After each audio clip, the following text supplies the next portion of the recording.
안녕하십니까. 이번 저널 미팅 발표를 맡은 석사과정 박주환입니다.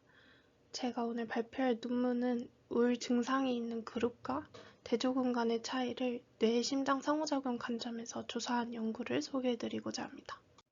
해당 논문은 IEEE Transactions on Neural Systems and Rehabilitation Engineering 저널에 게재된 논문으로 해당 저널의 임팩트 벡터는 5.2고 Rehabilitation과 엔지니어링 바이오메디컬 분야의 각각 Q1으로 랭크된 저널입니다.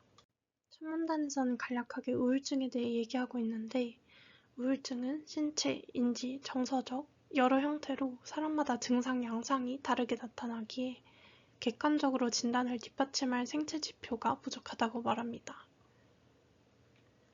우울증은 정서 자극에 대한 반응과 조절이 변형되어 있고 기존 연구들은 이를 EEG 기반의 뇌 이상으로 설명해왔습니다. 다만 우울증은 심혈관 질환과 자율신경계 이상과도 밀접하게 연관되며 여러 심혈관 질환 이상도 복원되는 만큼 단순한 뇌 질환이 아닌 중추신경계와 자율신경계 간의 상호작용 이상을 포함하는 전신적 질환으로 볼 필요가 있다고 합니다.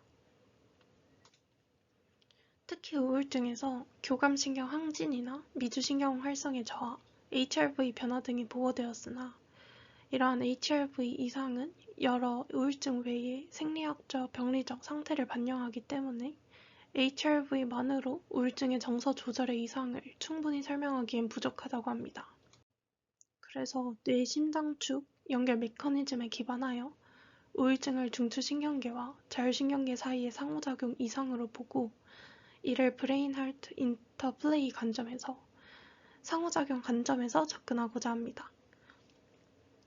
기존 연구들에서는 휴식 상태의 우울 증상군의 뇌에서 심장으로의 과활성을 보고했으나 정서 자극의 상황에서 방향성을 가진 뇌-심장 인터플레이가 우울 증상의 정서 조절 장애와 어떻게 연결되는지는 아직 명확하게 밝혀지지 않았다고 합니다. 이에 본 연구에서는 우울 증상이 정서 자극 처리 중 방향성을 가진 뇌-심장 인터플레이를 어떻게 변화시키는 건지 분석하고자 했습니다. 실험에는 총 72명이 참여하였으며 모든 참가자들은 우울 척도 설문지인 BDI-2를 수행했습니다. 설문 결과에 따라서 12점 이상이면 우울 증상이 있는 DS군으로 그보다 낮으면 건강한 대조군으로 그룹을 나눴습니다. 설문이 끝난 뒤에는 참가자들은 이 실험 프로토콜에 따라서 감정 수동 시청 과제를 수행했는데 피험자들은 가만히 앉아서 화면을 응시한 채 수동적으로 이미지를 제시받도록 했습니다. 제시된 이미지는 심리학 연구에 널리 사용되어 온 표준화된 그림 데이터베이스인 IAPS를 활용했고 해당 데이터베이스에서는 긍정, 중립, 부정 세 가지 각각의 감정 범주에 따라서 24가지의 이미지를 추출해서 제시되었습니다. 긍정적인 사진은 웃는 얼굴이라던가 아이가 뛰어노는 사진 등이고 중립은 생활용품이나 사물과 같은 중립적인 사진 그리고 부정적인 사진은 동물을 공격하는 등의 사진이었다고 합니다. 또 이미지를 제시할 땐 같은 감정의 사진이 연속되어 제시되지 않도록 반무작위적인 설계를 했다고 하고 실험은 그림처럼 3초 흰색 십자 표시가 나타난 후에 감정 이미지가 6초 동안 제시되고 그 후 다시 흰색 십자가가 6초에서 8초 동안 나타나도록 했다고 합니다. 그 후 취득한 EEG와 ECG에서 먼저 EEG 분석으로는 다음과 같이 전처리 되었고 STFT 주파수 분석을 통해서 델타, 세타, 알파, 베타 이렇게 4가지 대역에서 EEG PSD를 추출했습니다. ECG는 이렇게 전설이 된 후에 알피크를 판톰킨슨 알고리즘을 통해서 검출하고 LF, HF 각각의 밴드에서 ECG PSD를 추출했습니다. 그 EEG와의 시간축을 맞추기 위해서 동일하게 4Hz로 리샘플링 되었습니다. 그 다음으로는 뇌와 심장 간의 상호작용을 분석하기 위해서 합성 데이터 생성 모델인 SDG를 활용한 부분에 대해서 설명이 되어 있는데요. 간단하게 해당 모델을 통해 생성되는 이 BHI, Brain to Heart Interplay 값들은 저희가 일반적으로 활용하는 회귀 모델의 설명 개수, 이 베타와 굉장히 유사한 형태입니다. 그래서 EEG가 얼마나 ECG를 설명하는지 혹은 그 반대의 상황에서의 설명 개수를 도출해내는 것과 유사한 작업을 수행하는 과정이라고 보시면 됩니다. 다만 여기서 다른 점이 있다면 EEG와 ECG를 생리학적인 모델링으로 표현을 했다는 점과 이 자신의 이전 상태를 고려한 자기 회귀를 통한 모델링을 한다는 점입니다. 우선 모델은 이 심장에서 뇌로의 어센딩 BHI와 뇌에서 심장으로의 디센딩 BHI 이 두 개의 모델을 구축하고자 했고, 입력 데이터들은 앞서 추출한 EEG와 ECG PSD를 넣게 됩니다. 이 어센딩 BHI 모델의 경우에는 EEG 신호를 재구성할 때 ECG의 영향이 어느 정도인지 계산하고, 디센딩 BHI 모델의 경우에는 거꾸로 ECG 신호를 재구성할 때 EEG 영향이 어느 정도인지를 계산하게 된다고 간단하게 생각해 주시면 됩니다. 먼저 이 Ascending BHI 모델에서는 이 EEG를 여러 주파수 오실레이션의 합으로 표현합니다. 그래서 이 J가 프리퀀시 밴드고, 이후 이 각 밴드의 앰플리튜드인 AJ는 이전 시점의 EEG 밴드 앰플리튜드 값들과 그 다음 노이즈항, 그리고 HRV가 EEG 밴드에 미치는 영향으로 나타내어지고, 해당 식을 따라서 식을 정리하면 현재 시점의 EEG의 경우에는 이전 시점의 EEG와 이전 시점의 HRV가 현재 EEG에 미치는 정도와 그리고 마지막으로 이 상수항인 노이즈항, 이렇게 식이 정리되어지는데, 이 경우에는 다항 회귀 형태와 유사한 식을 도출하게 돼서 이 회귀 개수 베타와 같이 설명할 수 있게 됩니다. 그래서 이 C를 설명 개수 베타처럼 볼 수 있고,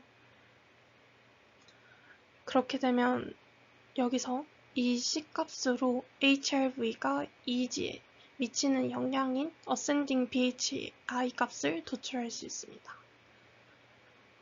마찬가지로 이 Descending 모델에서는 유사한 과정을 따르는데, HRV 신호 자체를 모델링할 때 이 심박과 자율신경계의 모듈레이션으로 모델링을 한 후, 앞과 마찬가지로 HF와 LF 밴드에 대해서 이 식을 완성해서 식을 정리하면 마찬가지로 해당 C 값으로 EEG가 HRV에 미치는 영향인 Descending BHI 값을 도출하게 됩니다.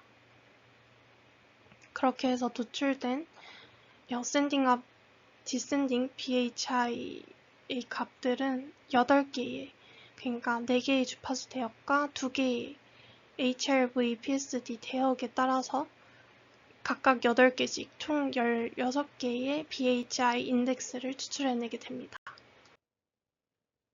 다음 첫 번째 결과로는 HC와 DS 그룹 간의 감정, 자극 설문 결과입니다.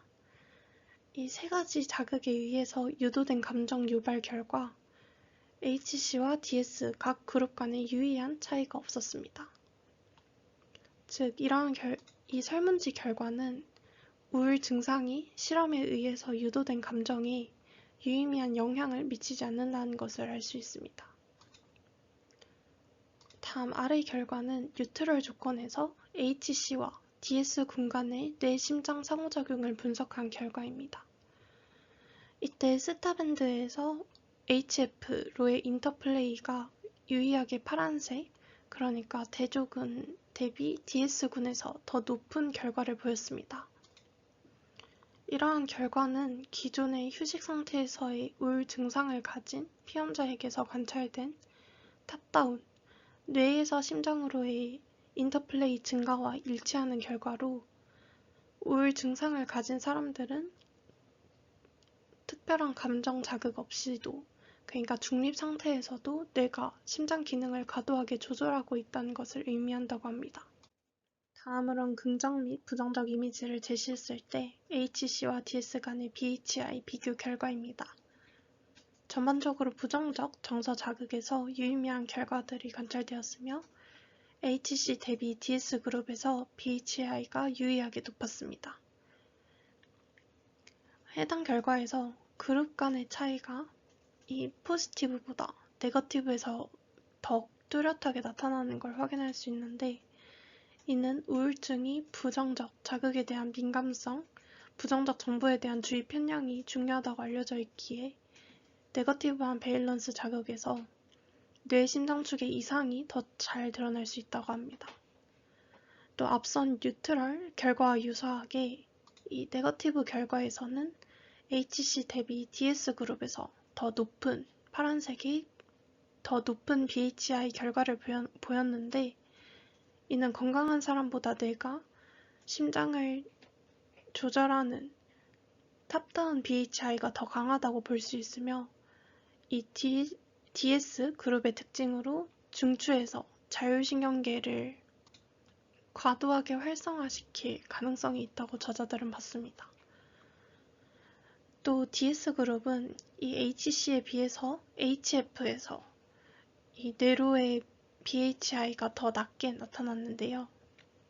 이는 건강한 사람에게서 심장으로부터 뇌로 전달되는 바텀업 신호가 초기의 정서 처리 과정에서 중요하다는 기존 연구에 따라서 이 DS 그룹이 초기 정서 처리와 관련된 바텀업 시그널링이 상대적으로 약화되어 있음을 시사한다고 합니다.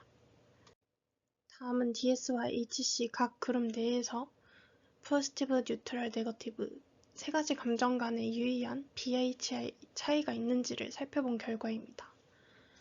먼저 이 좌측의 DS 결과부터 보면 모든 주파수 대역에서 LF로의 인터플레이가 유의하게 감정 조건 간의 차이를 보였고, 반면 우측의 HC 결과에서는 심장에서 뇌 방향으로 델타에서 HF로의 인터플레이에서만 유의한 결과를 보였습니다. 즉, 감정 조건 간에 달라지는 BHI가 DS군에서는 주로 뇌에서 심장 방향에서 나타났고, HC군에서는 심장에서 뇌 방향으로 나타났습니다. 이는 건강한 사람에게서 심장 생리학적인 변화가 뇌의 정서 처리에 반영되는 바텀업 경로가 작동한다는 기존 연구와 일치하고, 또 저자들은 우울 증상에서의 정서 처리 과정이 LF와 관련된 탑다운 레귤레이션에 더 크게 의존할 가능성을 시사한다고 해석합니다. 결과는 여기서 끝이고, 조금 아쉬웠던 점을 말하자면, 일단 해당 분석에서 이 사후 분석 없이 단순 유의성만을 판단했는데, 세 가지 감정 중에 어떤 감정이 유의미한 차이를 만들어내는지 추가적인 결과를 제시했으면 더 좋았을 것 같고, 또 방법적인 측면에서는 HRV의 로우 프리퀀시의 경우엔 최소 1분 정도의 데이터를 권장하는데, 여기서는 6초 정도의 아주 짧은 데이터를 활용해서 신뢰가 떨어진다는 점과 EEG에서 감마밴드를 분석하지 않은 점, 특히 다른 연구들에선 우울증과 관광군 사이에 감마밴드 대역에서의 차이가 발견되었는데, 그럼에도 해당 대역이 분석에서 제외된 특별한 이유가 명시되지 않은 점이 아쉬웠습니다. 이상으로 발표 들어주셔서 감사합니다.